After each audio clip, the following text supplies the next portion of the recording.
Good morning and welcome to Free Advice Friday. This morning we are hosting our 200th episode of Free Advice Friday, and it only felt right for this special day to bring in the OG herself, the woman who started Free Advice Friday, and that is Amy Collins. Amy, thank you for being with us today. Thank you for asking. I love watching Free Advice Friday now. Every Friday. I watch from Facebook. That's how I do it.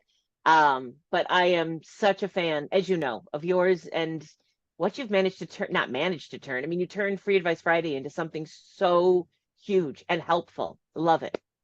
Well, it has been a lot of fun. You definitely started it. And so, for those of you who have been around since the beginning, you recognize Amy as the woman who started Free Advice Friday, also the person who used to own New Shelves. I did purchase New Shelves from Amy a couple years ago, but Amy has still stayed in the industry. She is now an agent with Talcott Notch. She has some amazing clients getting great deals. I saw Elizabeth was just in a article where was that she was in an article for Romantasy? US, yeah, USA Today.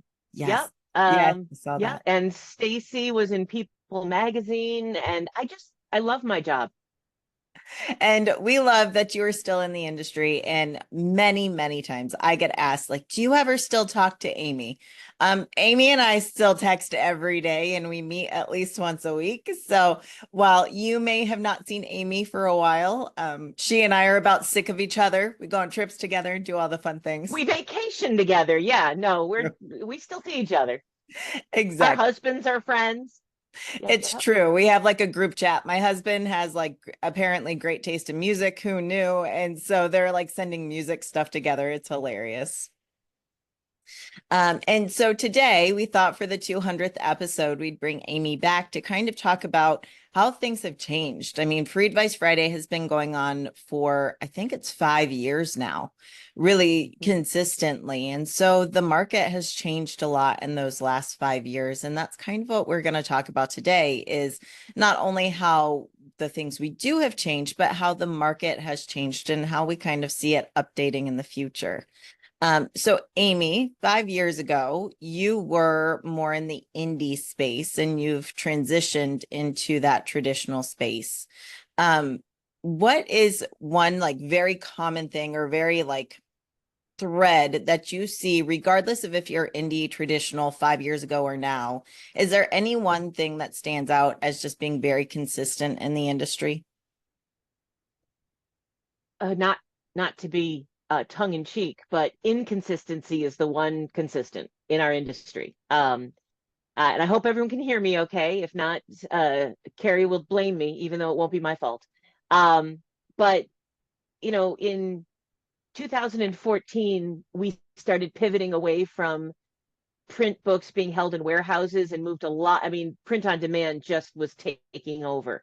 And 5 years ago, when indie and print on demand was, really just exploding, it still is, but was exploding in a whole new way, and everyone was learning about it.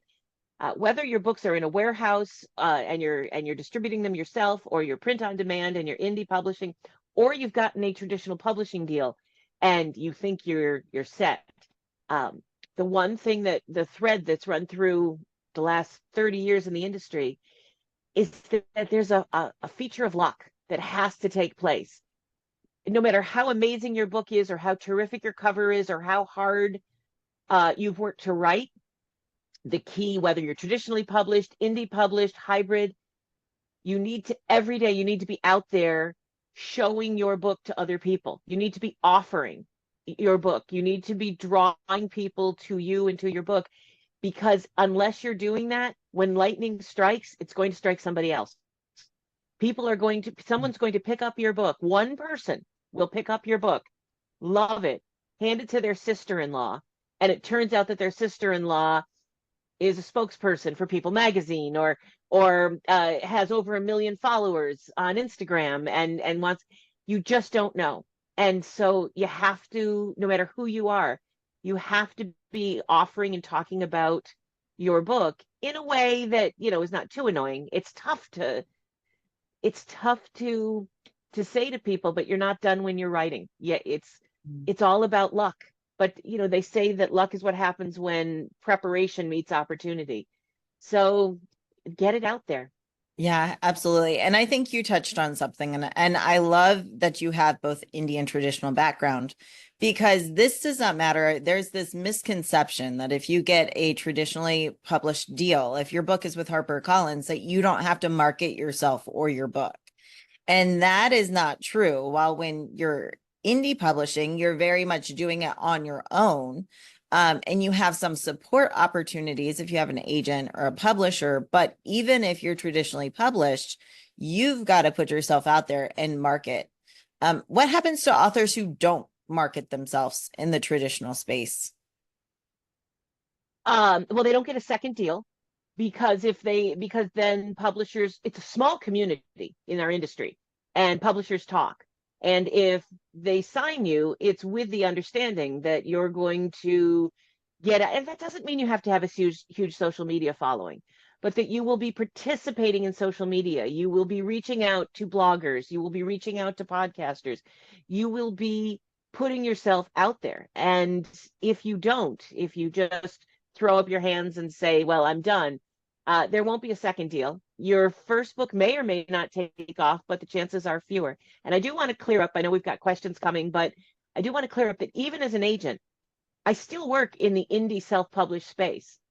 My top 5 or 6 clients, the ones that quit their day job and make huge money as authors, they indie publish and traditionally publish. They do both. Most of them indie publish the types of books that traditional publishing doesn't want. The super hot, super spicy, what we call 5 pepper books, or they're self-publishing incredibly intricate world building sci-fi, or they have an amazing following in. I've got one author who's got an amazing following in the Western, it's a Western thriller crossover. And traditional publishing said, we don't want Western thrillers. We're good. But they also have nice deals from the publishing world where they're writing spicy pepper romance, or they're writing 90,000 word sci-fi, not because one of my most successful authors, he self-publishes in ebooks and audiobooks, 200,000 word books. Traditional publishing doesn't want that. They're not going to touch that. He doesn't put them in print. They're just in ebooks. So what I'm saying is you can do both. You don't have to pick one or the other. Yeah, and not only that, but I know through talking with you and talking with multiple people in the industry that having that diverse income can be really important as well, is that having different opportunities to make money, especially if you are hoping to be a full-time author. If you're hoping to quit your day job, then having both that indie income, which you can kind of self-publish and control, you can put out more quickly, and having income from a second source is really smart. It's just like investments or anything else. We talk about how you should diversify. And I think you've seen that directly from your clients, where having multiple streams of income just makes sense. Yeah. I see we have Chris and Victoria on the call, and a few other people I know, who I'm just picking those two out because they're right in front of they're right here on my comment. Both of them very successful indie authors. They're working it. They're getting it done. They have a really good shot at getting a traditional publishing deal because they've proven themselves.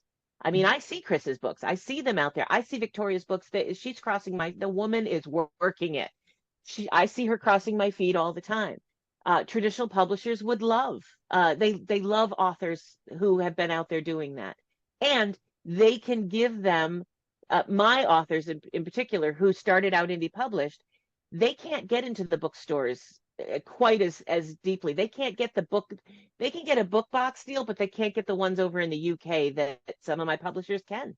Right, right. It's different sets of opportunities. And sometimes having your traditionally published books get into a store means that if they sell really well, they might look at your other books, and just expanding opportunities. So I think that's really smart. Yeah. One of the things that is very hot, and we've heard all about it all year, is very much about AI in publishing. And I know there's this fear of AI taking over author jobs, and especially with some new reports that have been coming out about authors working with AI training models and different things like that.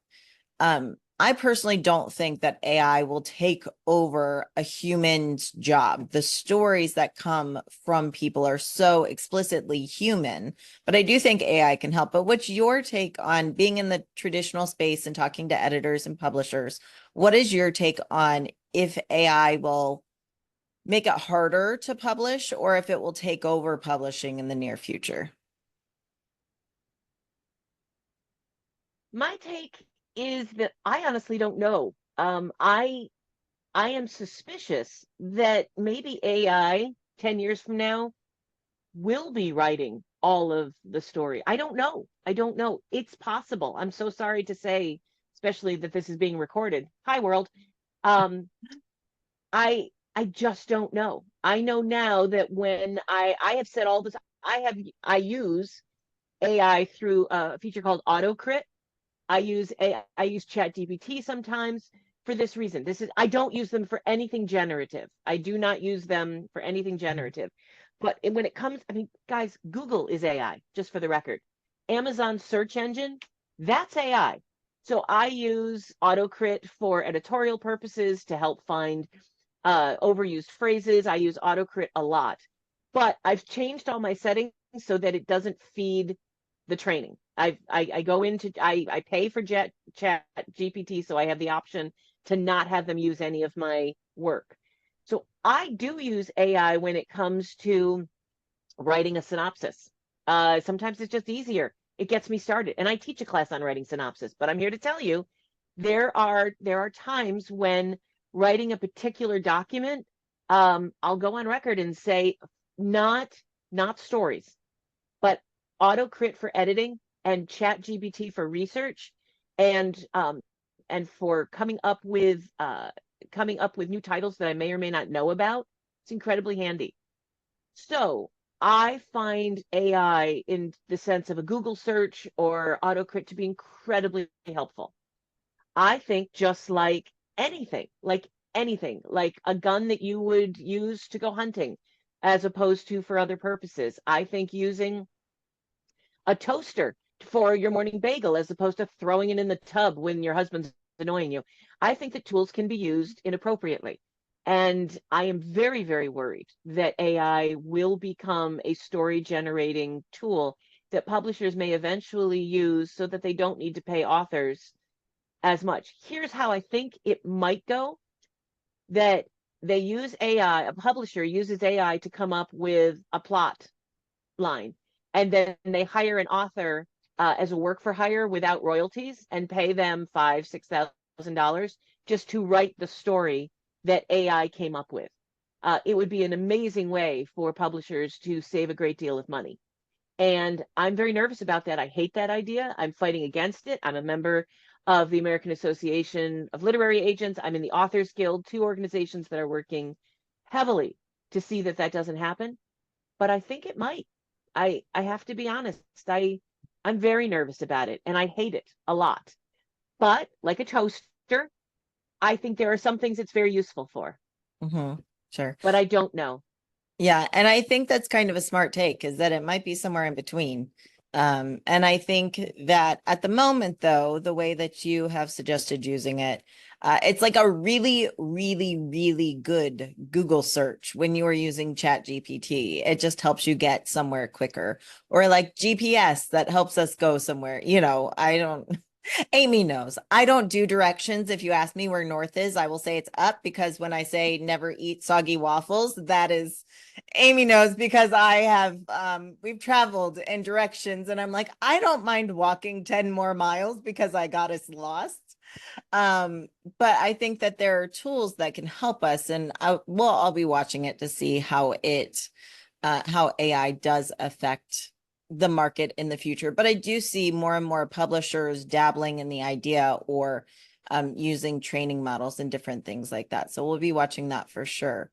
As far as reading, so you began working as an agent in this super, super fun time we like to know as COVID shutdown, when everything was very different. And while it was a crazy time, one of the things it did do is it really boosted reading. Like people came back to books. And while those numbers have flagged a little bit, they are still very, very high. So as far as reading and trends like that, are you seeing any major trends that have come up either in the last couple of years of what's hot or specific genres that you're seeing sell really well? I have. There's some fantastic data out there because in this world of technology, as things become more and more complicated, it's easier and easier for data that people want to keep secret to slip out. So there was a huge breach on Amazon a few weeks ago where some of their actual dollars and units got slipped out into the world. And we all found out that despite the fact we all thought that Amazon was 50 or so percent of book sales in the US, it's 78. It's 78% of book sales in the US. And that's not including KU reads. So as data becomes more and more available, there are some definite trends that even a few years ago we wouldn't have had available to us. I will tell you that from what I've seen, there's different types of readers. There's what they call entertainment omnivores, and they are people who read and watch TV. They'll read a book or two a year, maybe three. Their book club, maybe people where they read maybe half the books that the book club assigns. They're not avid readers. Avid readers are the smallest group of readers, but they're the ones who are responsible for most of the book purchases. They read more than a book a month. I mean, in my case, I read more than a book a week. But avid readers just eat books.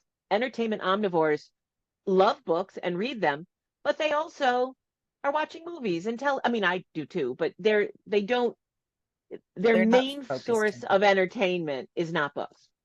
Then there's gamers, people who buy books to improve their game world.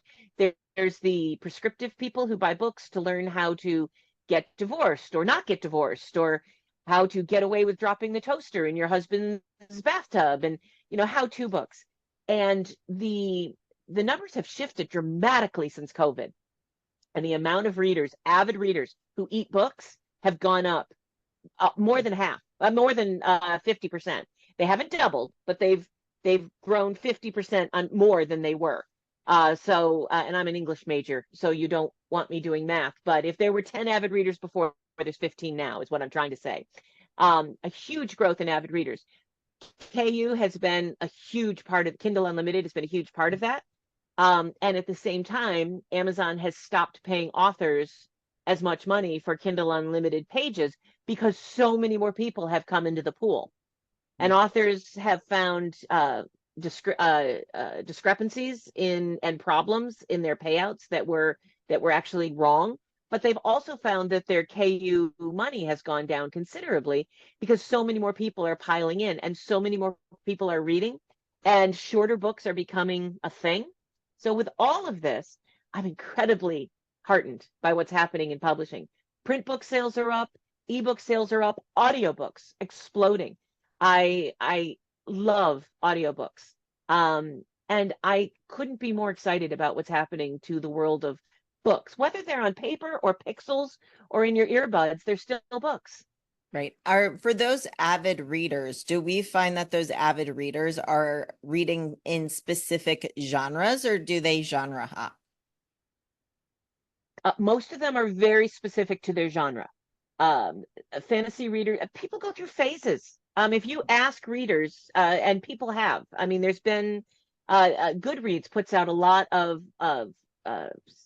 questionnaires, and they will also find and they crunch the data, and they will find out that people will go through a phase for several years where they read nothing but historical fiction in a particular time, and then they'll shift, and then they'll be reading police procedurals for a few years because they find an author they love or because they stumble upon a book. People tend to read, especially if they comfort read. I'm not talking about the how to save your marriage or end your marriage books, but when it comes to genre fiction, Mhm. people will read for quite some time in one genre, and then just like anything else, they may get a little sick of it. They'll switch to something else. But there's not a lot of people who will switch between horror and then they'll read a light rom-com. Yes, are there people who do that? Absolutely, but those aren't avid readers. Those are the entertainment omnivores. People who will read a Stephen King novel and then they'll read Emily Henry. or Colleen Hoover, but then they'll read Hank Philippi Ryan. Um, Right. so although those two aren't very different, but you They're know what not I'm trying to terribly say. different on different things, but I get you. Yeah. Entertainment omnivores, maybe also psychopaths. We're not really sure, but I get what you're saying. Because it's not very normal for someone to switch that drastically. You might go from horror to thriller, you might go from women's fiction to spicier romance, but not typically a huge genre shift.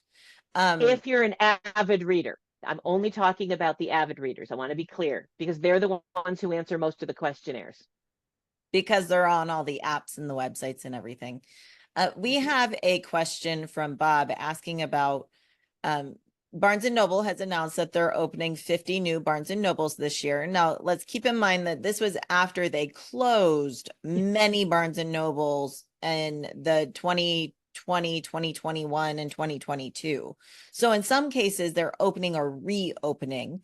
But the question is, do you think that there's becoming more of a like a balance in the market where bookstores or Barnes and Noble, other stores other than Amazon might be balancing the Amazon beast out a little bit? Yes, but this is just my take. This is Amy's take. I want to be very clear. This is not the voice of the industry, although I like to think I am. Um, Bob, you and I have we were around in the 90s. We were around in the 80s. Uh, I'm not going to go further than that because it's offensive to both of us. But we've seen Borders and Encore and Crown and Little Professors, the Larry. We've seen these chains that we thought were going to be there forever. Walden Books, every mall. Well, now malls are no longer really a thing. Things change and shift, and I'm here for that. I'm okay with things changing. I'm not okay with one company owning my industry. I hate that. So if Barnes and Noble, and it seems like they can, if Barnes and Noble can serve their community, open in communities where they're needed, there are so many book deserts out there, just like there are grocery store deserts, but there are bookstore deserts out there. And if Barnes and Noble or independents can fill those community needs, they will absolutely balance out what's happening with Amazon for this reason as well. Amazon does not care about books at all. If you go on Amazon.com and scroll down, books don't even show up on their first page. They don't, I mean, unless it's you've signed in and they know it's you. But if you go to Amazon not signed in, it's iPhone chargers and facial collagen masks and clothing, and I mean books are so low on their priority. So I think that independents and Barnes and Nobles, there may be a new chain that pops up. Deseret Books doing great. Who knows where they may end up? 10 years from now, Andersons or Barbara's out in Chicago may rule the entire uh, uh, upper part of the country, and Books a Million will rule the lower part. It'll be a north south all over again. But I do believe that online is here to stay. And that's why I love bookshop.org, which used to be IndieBound. It still is, but bookshop.org, I think, has a much better chance if they marketed harder. I hope that everyone considers going to bookshop.org first for a book. I know Amazon is convenient, but I think online's here to stay. I get my groceries delivered. I haven't set foot in a grocery store long before COVID. I'm sorry, I'm too busy. I get stuff delivered, but I think Barnes and Noble, if they can serve a community, will always serve the people who want to. And like people like me, I love to spend an afternoon in a bookstore. You cannot replace that with Amazon. I do think it's going to help, but I think independence, there are new indies popping up everywhere. I'm There, going to answer your questions in a shorter form next time. Sorry. oh no, you're fine. You know I'll interrupt you if I want to. And I will actually say one of the things that I'm seeing with indies is indies are getting very creative in how they serve their communities. So rather than just a bookstore, we were traveling and we saw a bookstore that was also a wine bar. So it kind of mixed the two of those. We've seen bookstores that are obviously more in cafes. I've seen bookstores paired with children's stores. So I think that the stores that are the most successful are either in cities where there are a lot of people naturally walking around. When you live in the suburbs, you don't see people just walking around, walking into stores very often. When you're in cities, you see that all the time. They're walking along the street, people pop in, pop out. So I think those stores are kind of in an environment that helps them sell. But also, when there are smaller communities, seeing how these stores are becoming a part of the community and filling needs, both a bookstore and others sometimes, or I've seen stores that kind of pair up together. And I think that's where I see a lot of success. And I agree that online sales are not going away. Online sales are convenient. And that's really what it comes down to. It comes down to human nature. We like to get what we want when we want it. And if we're honest, we're all kind of lazy to an extent. And so when someone says, I can have it in your door in 2 days, opposed to you have to get in your car and go look around and pick it from the shelf yourself and buy it, that's very tempting. And so I agree that bookshop.org has the best opportunity for those print book sales online, um, because it does have so many options. And I think that you're right that Amazon's not going anywhere, but I would love to see. And I think honestly, I like to ask authors when's the last time they went into a bookstore instead of going to Amazon. Because as many But authors as complain about not being able to get into bookstores or bookstore sales, not many of them are necessarily going into bookstores either. So I think it's one of those things that if we want to see bookstores succeed, we have to be part of that by getting our butt into the bookstore and buying directly if that's what we want. Or we can't really complain about it because we're part of the cycle. I also want to say that books, I believe personally, and I love what I'm about to say. Of course I do, because I said it. But I love this next thing that I believe that books are going to be moving away from paper sooner or later. They just are. It is not. I mean, we eventually moved away from scrolls and papyrus. We're going to move away eventually from paper. I know all of you who are listening to this are saying it's not going to happen in your lifetime. Don't worry about it. But your grandkids aren't going to have the same emotional connection to the smell of books that you do. I live full time in a very small space. I live in a 40-foot bus that travels around the country. I own 5 paper books. One of them is my mother's diary. So, I mean, these 5 books are very important to me.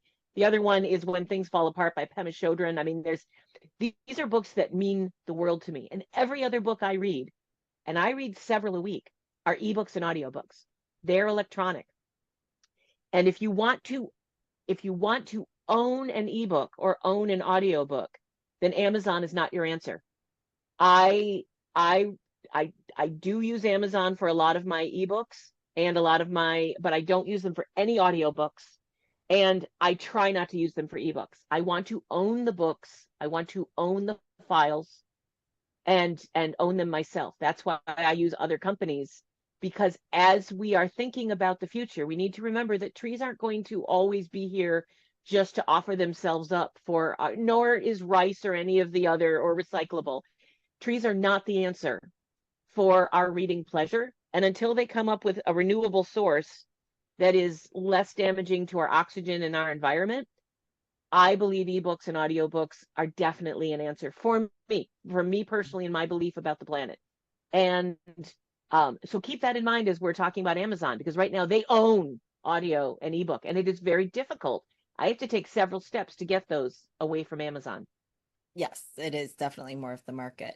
A couple of questions that are more in the writing aspect is as we talk about, how readers decide on books and how publishers decide to purchase books, we have a question about if you really want a traditional publisher, that is your goal. You don't want to self-publish and you would like an agent, but you write outside of the norm. Maybe you do have a fantasy novel that is longer. Is there a chance? Is there a way to toe that line? Like if the book's that good, will a publisher take a debut novel that's 150,000 words in fantasy, or is it just off the table? It's not off the table. It has happened. But why would you make your debut novel? I'm not saying that that book isn't going to be published someday, but why would you pitch a debut novel that's so difficult to say yes to? Why wouldn't you take that beautiful book that you love, put it on a shelf under glass so you can look at it every day, and go write a commercially viable book. I mean, the thing about being traditionally published is publishers don't sign books, they sign authors. They want an author who will write 10, 20 books for them over the course of their career. They don't buy a book. So if you have one book that you're completely enamored of and that's the only book you've written, there's a the chances of that getting published are minuscule.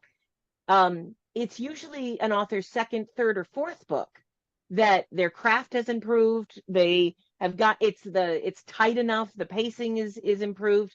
I don't, and I'm not saying that I don't know who asked this question. I'm not saying that this is their first book, but if all of the books they write are 180,000 words and they've got 7 points of view that alternate back and forth in the middle of chapters, if they break a whole bunch of rules, our friend Paul Mune says you can break one rule per book. So choose which rule you're going to break. Is it going to be the point of view thing? Is it going to be the crossover thing? Is it going to be the word count thing? Break one rule and you still have a chance. But if you're breaking more than one, it's like you're literally showing up to a beauty contest in cutoff jeans, no makeup, and 2 week old unwashed hair. I mean, come on, give us something to work with. Yeah. Should you self-publish that book that you love? Sure, but not if what you really want is to be traditionally published. Because if you self-publish a book that publishers don't want, there's a chance that you're going to publish a book that readers don't want. And now there you are. Your name is Amy Collins, and your first book sold 183 copies, and now you're dead in the water to publishers. They're going to see that. Yep. So my answer would be write another book, get that published, and then you can, once you've proven yourself, you can get all the, I mean, as I said, I'm a music major. I'm a singer. Um, I worked very, very high. I actually made a living at it. I got to travel to Italy with a company. I mean, I wasn't a failure at music, but I worked on it very hard. The first song I ever wrote was not the song that I ended up selling to Susie Boggess. You keep working on it until you find something that sells, and then you can sell all the old stuff. Exactly. Well, and I think one of the things too is that, especially with something like word count or different things, it's a little bit like when an agent says, or you're taking a test. We've all probably taken these tests in grade school where there's one line of instructions that says go straight to the bottom and write my name and you will get a 100. Otherwise you fail. Something like that. And how many people fail? And I think that happens sometimes, and I've seen it with agents. I've worked in HR and I've seen it in HR where people say, put this in the subject line. And if you don't do it, you're tossed out. If an agent says, I will not accept a manuscript over 90,000 words, and you're pitching something that's 120,000 words, you kind of are immediately like you're not following those instructions. So it doesn't bode well as you being a great listener or great to work with in some of this things. So I think that's part of it too, is that there are reasons. Now it's not just, wow, it's a big book and we don't want to publish that. There are reasons behind that. A publisher does not want to take on a 150,000 word debut in most cases because it's more expensive to print. It's more expensive to distribute.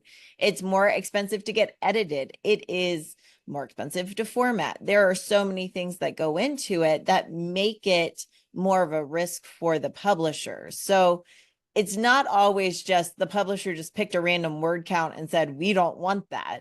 There are reasons behind it. Now, if you are an author who has proven themselves with a 90,000 word novel, and now you're pitching a 120,000 word novel, that's a little bit different because they know if you're a good investment or not.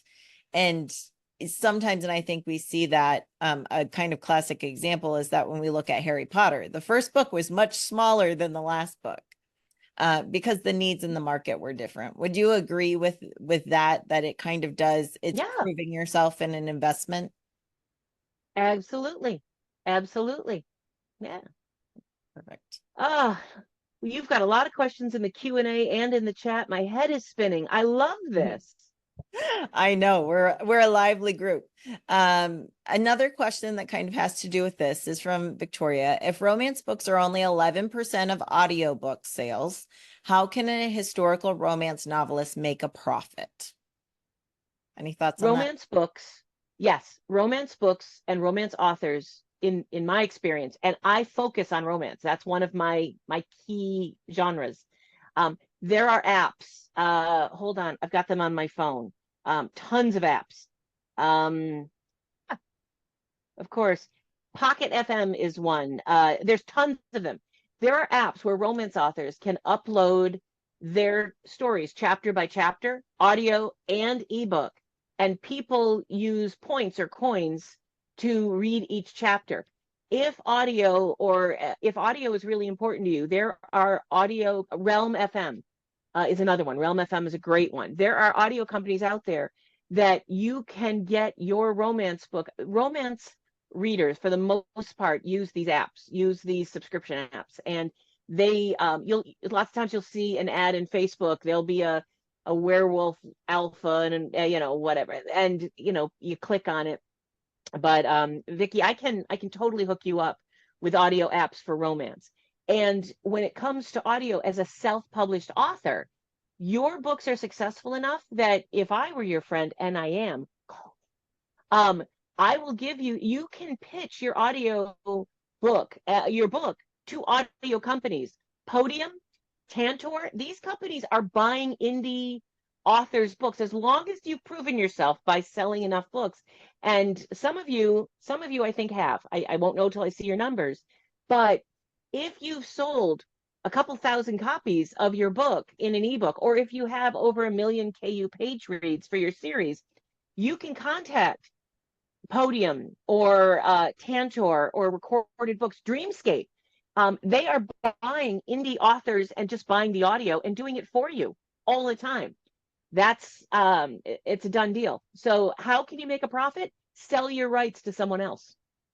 Yeah, absolutely. And I see that a lot in the indie space. I see now certain authors will certainly they want to own their rights or they want full creative control on the audiobook. Sometimes I see that, but also selling your rights. If this is not something that you is your strong suit, if it's not in your wheelhouse and you don't really want to tackle finding a narrator and everything like that, selling audio rights is one of the smartest things I've seen where people kind of get this opportunity for audiobooks. They get the royalty, but without all the work or the expense of putting it in.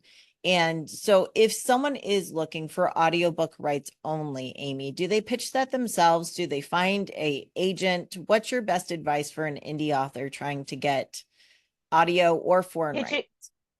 it, pitch it yourself. And I'll even tell you how to do it. You pitch it just the way you pitch an agent. You write a great cover letter, explaining to them that you are a very successful indie author and that you have a book series. Audio companies, for the most part, would like a series. If you don't have a series, then that one book had better be very successful. You then put your sales numbers on a sheet and your marketing plan. That because you have so many fans, you will be reaching out to them, doing some Facebook ads, blah blah blah. Uh, Tell them the thrust of your book, how many words it is. It's very important to audio. Again, they don't want a 200,000 word audiobook. It's, you can prove yourself first. Keep it tight, under 300 pages. That's what they're looking for, 300 pages or less. And then again, I'm happy. I can't give it to everyone because they would kill me, but you could go to Publishers Marketplace and it's a $25 a month. You can buy 1 month subscription for $25 and get everyone's email. I can't give you email addresses because Kate would really kill me. But you can find their email addresses quite easily by seeing who bought audio, and their names and their contact information is right in Publishers Marketplace. It might be on their website too, but I doubt it. And I just don't pitch think them so. directly. But you Yeah. don't need an agent for that. You don't need me taking 15% when the answer is all about, the answer is, did you sell a lot of books and ebooks? Then we want the audio. You don't need me taking 15% to pass on your sales numbers. And when you say a lot, so you said 300 pages or less, and when you talk about did you sell a lot of ebooks and paperbacks, what do you think is a lot in what kind of time period? For KU page reads, it's over 1 million page reads in a 6 month period is a good number. For actual ebook sales, over If you're in KU, this number's different. If you're in KU getting a million or more page reads, then your ebook sales are going to be pathetic. Not pathetic. I'm so sorry. That was rude. You're going to have 600 ebook sales probably. But if you're not in KU, you need to have sold 2 or 3,000 copies ebooks. Your print book sales need to be over 2,000 paperback. If you sell over 2,000 hardcovers, that'd be amazing. But most indies don't do hardcovers because it's just so hard to pay for them, and the print on demand is not great for hardcovers. That's that. And when you say over 2000 paperback, is that also in a 6 month period or in the lifetime of the book for paperback? Yeah, yeah, in a 6 month period. Okay. Yeah. And I'm sure And there's some, if your book's been out for a few years, let's say your book is 3 years old, then we're talking, then triple it. It needs to be 6,000 sales. Yeah, in it's that. best to strike while the iron's hot. For those of you who have a series, you don't need to pay attention to this advice, because if you're still working on your series and still putting out books, audio is going to love you. They're going to love you. But if your book is a few years old, it might be tougher. You might want to start a new series. Right, right. And I'm sure that there is some, if you've got more page reads and less paperback or more ebook and less paperback, I'm sure that there's a little bit of wiggle room. But overall, I love that you've got some solid ideas and numbers. I did put the link to Publishers Marketplace in the chat as well. You guys have heard me talk about that because I subscribe. They've got so much great information and news in the industry that I really enjoy. And so that's one.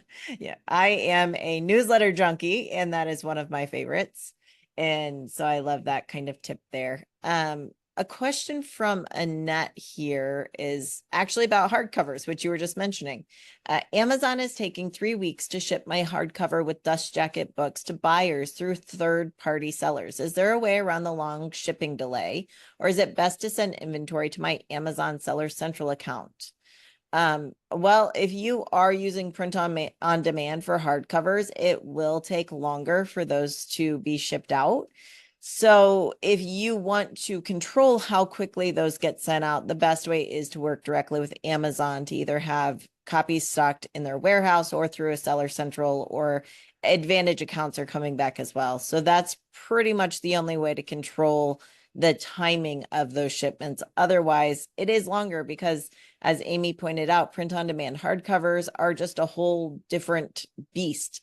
They take longer to print. They often will have part of the printing done at one warehouse, and then jackets might be put on in a different warehouse. So it just takes longer, unfortunately. And And my question for most people is, why a hardcover?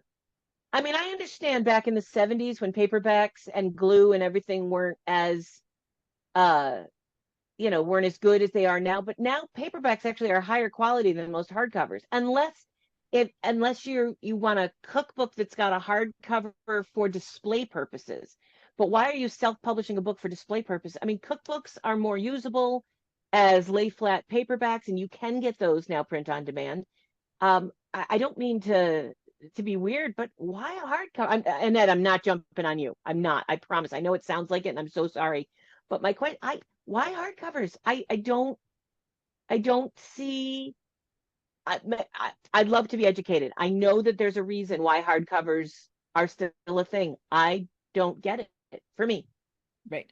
I have a lot of authors. Now, for some authors, it is just based on if it's something more that might be kept around for a long time. So if it's a textbook, if it's something that might be a reference material, I tend to see those in hardcovers. And many authors I talk to, I have one author who just cracks me up. He calls it his vanity book. So he has his ebooks, his paperbacks, and then he has his hardcover vanity copies, and he gets those to line them up on his shelf because they look pretty. And I think Oh, that, okay. so in some of those cases, and in some cases, I've actually read recent sales stats that when we look at the numbers of like paperback or hardcovers compared to ebooks, most of the print copies that are being sold are like collector's editions or special copies. They've got sprayed edges, they've got special art. So when we actually look at sales stats, oftentimes it's not necessarily that print books are selling more. It's that the special copies have created a new buyer in ways of like a collector's edition. I have one client, she indie publishes and traditional publishes, and she's got a retelling of Greek myths romance series called The Dark Fates. She makes, I'm not going to say how much, but she makes more than I do just on these black page, purple covered, special edged hardcovers that she sells on her TikTok shop. I wish I could tell so much money just on these special hardcovers. And yeah, you know what? You just helped me. Annette, I apologize. Yeah, that's why hardcover. You know, show me the money. It's just not me personally. And that's one of the things I forget. Not everyone's like me. I think they should be, but they're not. Not everyone thinks the way I do. Not everyone shares my opinions. And I have to remember that. I forget that all the time. Well, and there's so many different readers too. I think it's very interesting to me, and I heard a theory about this that a lot of younger people are becoming minimalist because in if you grew up in the 80s, 90s, even early 2000s, chances are that your home, your family had a lot of knickknacks, had a lot of things around because that was very much in the style. You know, you bought a home, you had a lot of things on the shelves, you had a lot of knickknacks. And so the next generation very much is very minimalist in the sense that we want nothing. Like if you look at my house, I think I have one thing hanging in my on my walls. Not in my kids' rooms, but in my house. One thing. I'm very minimalist. And then now we have another generation coming in that tends to be minimalist, but collectors. So they are pulling in more things, but they're being choosy and they're collecting things, not just knickknacks in general, but special edition books. They're collectors of, um, sometimes people call them book dragons because they like to have all their pretties in their cave. And so I think that's definitely something that we see. Um, Now, you just mentioned TikTok Shop and different things, and we did have a question from Cheryl about creative marketing, and she mentioned she's a children's book author, and she mentioned the idea of putting her characters on a shirt and kind of using her shirt as walking advertising for a book, which I think is fun. Have you ever seen that before, Amy? Yes, I loved the idea. My question to her was, are you selling them or are you giving them away? One t-shirt isn't going to do much. Mhm. But you know, just like if you, again, I'm a musician, if you were a band, having 45 t-shirts with your main character on it and a very clever saying, and having those out and among with friends and your readers, giving them away as special bonuses for people who buy your book during the opening week. Very effective, especially if the t-shirts are clever. You know, if you just have your main character's face on it, no one knows what that is. But if it's a particularly pithy saying or, um, you know, something that starts a conversation. So have a t-shirt start a conversation, and I think it's a fantastic idea. Yes, and I love what you said as far as it has to be many places. And we're seeing more and more author swag where authors are creating branded items or things with clever sayings or inside lines or favorite quotes that their readers are buying and then essentially advertising for them when they wear them around and talk about them. So I think it's definitely one of those things. Now, if you are at, let's say, a public farmer's market and you have a book table and you're wearing your shirt, so people know you as like, oh, you're that lady, that can be a marketing way to use it if it's just your shirt. But think of how many people you can reach with any of your marketing because reach is by far one of the most important things about that. And speaking of reach, Amy, I know quite a few of your authors have been very successful on TikTok. And so for that, I just have a question about TikTok and the authors you have. Can you share with us what genres you tend to see do best in the TikTok space? They all do, all of them. If the author or the person who is promoting the book is particularly clever or funny, has a big following. Um, my clients that are on TikTok are doing very, very well. One of my authors is a parenting expert, but again, she's funny as all get out, and she's got a book called "The Birds and the Bees and the Elephant in the Room." Um, it had more pre-orders. The publisher, it was the number one in the history of the publisher. They'd never had more pre-orders. She had more pre-orders. The book just came out last week. And it was the number one in the history of the publisher of all pre-orders they've ever had. Super, but she's funny, and she's lack of impulse control on TikTok. She's hysterical. Fantasy, romance, romanticy's having a moment. Horror does very well. Uh, but truthfully, if what makes Bookstagram and Book Talk so popular is the community. These, I call them shiny haired 30-year-old women, but it's so much more than that. Although a lot of them are shiny haired 30-year-old women. I'm about to get canceled, aren't I? Yeah. So they go in they've got groups. They walk around in like girl gangs, and they support each other and they love each other. And when one of them reads a book that maybe none of them knew about, they will hold up and support other authors.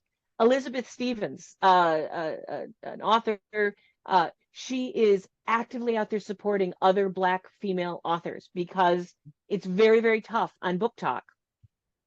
If you are a Black author, to get the kind of recognition that some of the shiny-haired 30-year-old not Black authors are. It's just a fact of life. And so having a message is more important, having a voice.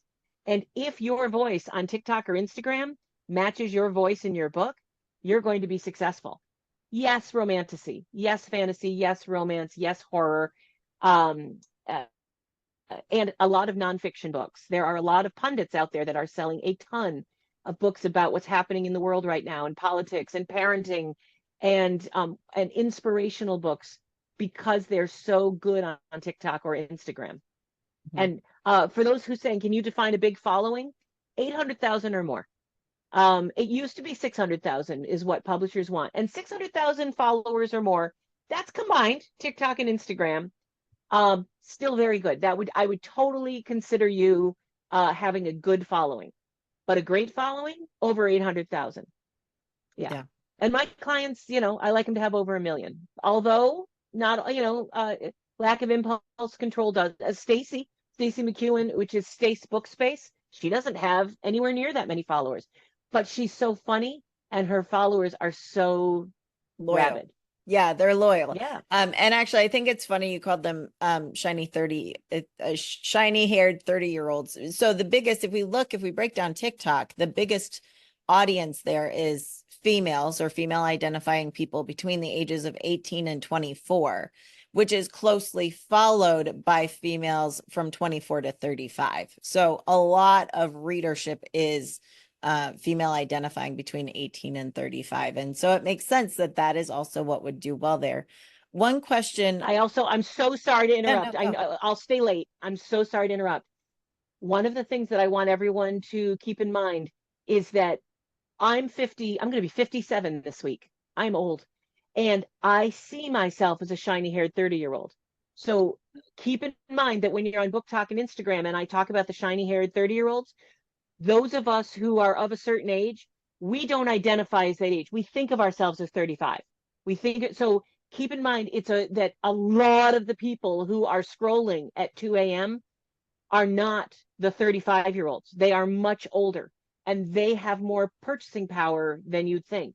So as you're out there, and one of the things I'd like to recommend is that if you have 100 shiny haired 30-year-olds that you can identify, reach out to them and ask them if you can send them your book. Maybe one of them would love it. You don't need to have your own TikTok following. You need to get your book into the hands of people who have a TikTok following. And I'm going to shut up. No, you're fine. And that's a really, really good point. And that sometimes it's not just straight numbers of who's on any given app at a time, but who has the purchasing power, which is really, really important. One question I did want to ask is, with your experience and your authors who have done well on TikTok, did they have a following on TikTok before releasing their books, or did they build it with their book after they released? Liz Shipton, who's got the Salt series, Mhm. Liz Shipton was on Instagram. For the most part, it was Instagram for her, Mhm. self-promoting her books, selling them hard. And then she went viral. She did a video with her at a keyboard talking, and she was pretending to be writing a, I don't know, a toxic main character or a fantasy female character, and she took off.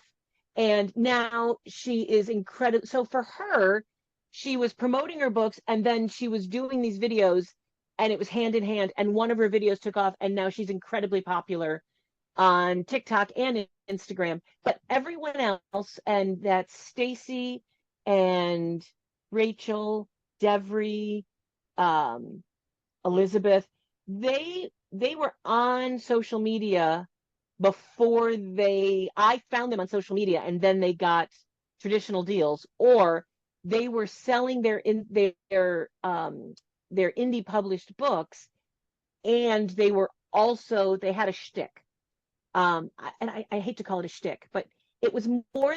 They weren't on social media saying "buy my book, buy my book." They were on social media giving value, entertainment. Um, Rachel was giving great advice on how to talk to your kids about sex, and Stacy was and Liz doing hysterical videos about fantasy tropes. And these women are out there. Hannah, in particular, she's not a client of mine, but assistant to the villain.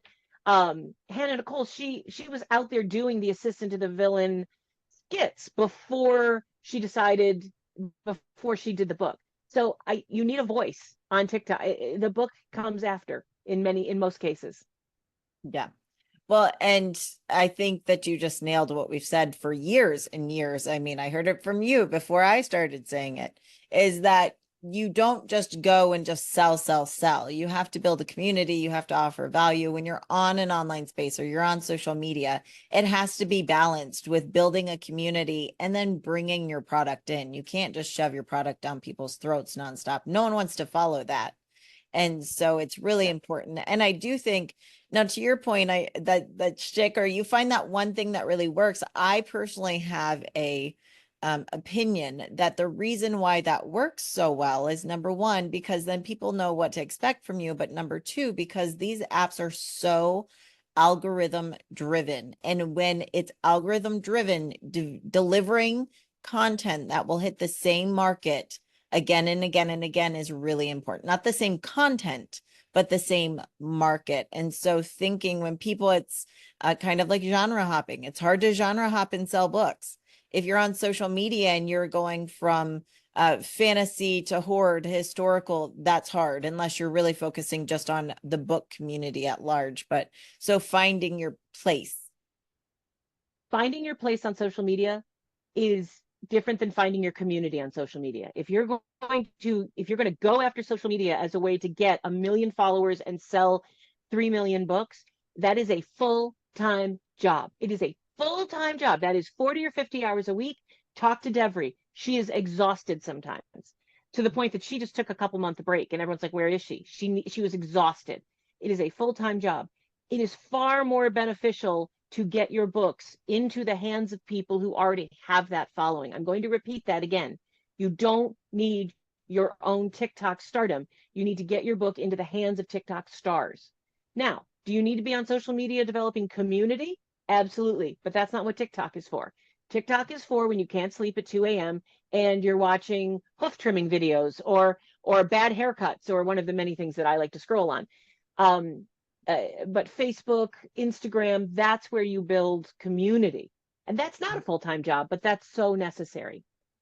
I do want to throw out there to those of you who are listening that all of these are just my opinion based on my very narrow experience. I tend to sound more confident than I am. Blame it on a bad childhood. Um, these are my opinions only. This does not reflect my agency. This is just what I've experienced. Yes. But I think that's kind of brilliant though. And the idea of getting your book into someone else's hands, Colleen Hoover, who is arguably like the most successful TikTok bookstagram story, did not go viral because she was on TikTok. She went viral because people were talking about her books on TikTok. She's actually talked about that as how like she was not out there hustling on TikTok. People are talking about her books and they started talking, and then she fostered the community. But that didn't happen on accident. She was out there sending her books Yeah. every day to people. That was she didn't they didn't stumble across her.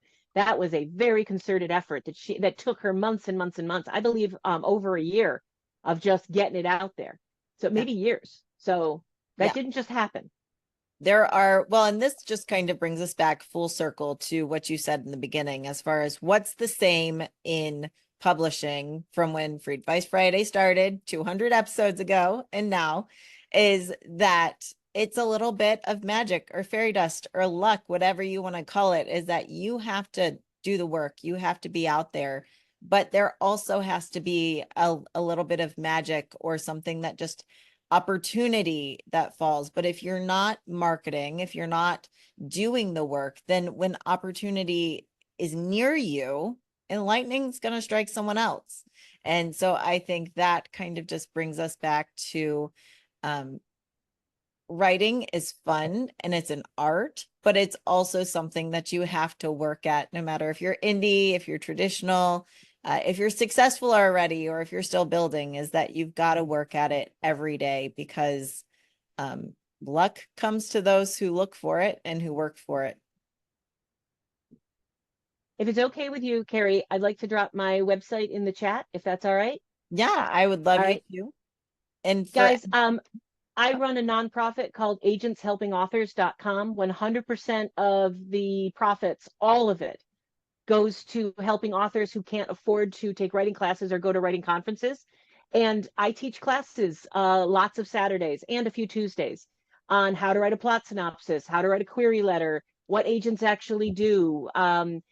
Jess Berg, who is another agent and a client of mine, she's going to be teaching some classes. It's not just me, although I'm omnipresent. But if you the website is going to be spiffed up again today. I've got to change some dates, but lots of classes coming up. And if you'd like to join us, we'd love to have you.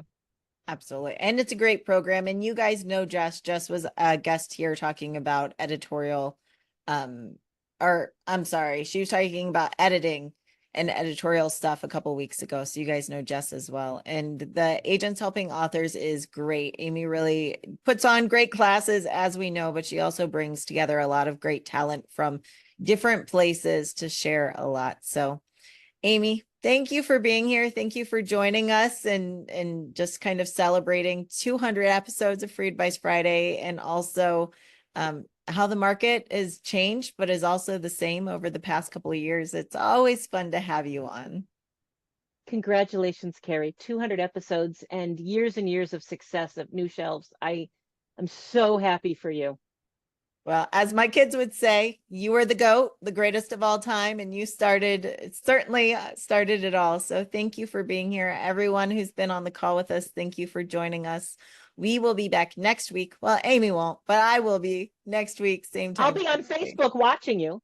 Yeah, There we sending go. hearts. There we go. Next week, 10 a.m. Eastern. Thanks, everybody, and have an awesome weekend. Bye-bye.